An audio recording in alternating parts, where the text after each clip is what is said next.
If the Night King was destroyed by the illusion of physical invincibility, Vecna is the ultimate manifestation of a failed psychic predator.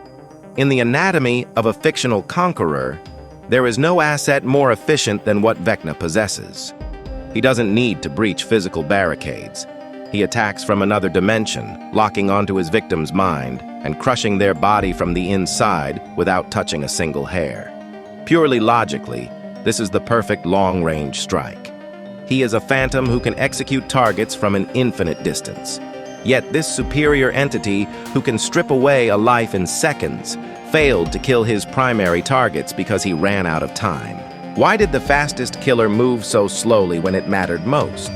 The answer lies in a severe psychological weakness. Vecna feeds on his victim's trauma, but more than just killing, he has a narcissistic obsession with pain. He doesn't operate as an efficient execution machine. He operates like an artist starving for a stage. And this theatrical need is what ultimately destroyed his entire operational logic. Let's break down his biggest failure. When he successfully locked Max and 11 inside the mind layer, he could have crushed their minds right then and there. Mission accomplished. But what did he do?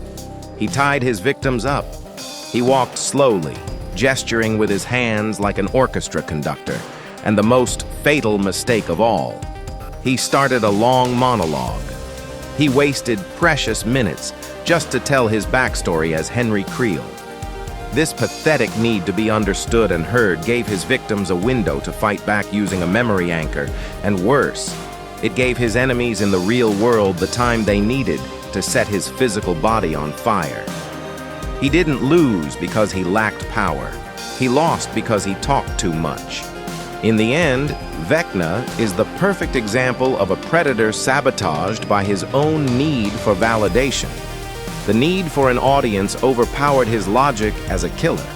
But let's re-examine this from a different angle. Did Vecna truly lose purely because his arrogance wasted time?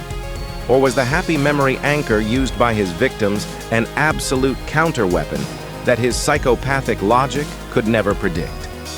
Drop your assessment in the comments. The need to be heard destroyed Vecna. However, in another fictional universe, there is a weapon of mass destruction with a far more pathetic mental flaw. He doesn't just need to be heard, he needs to be worshipped by the entire world.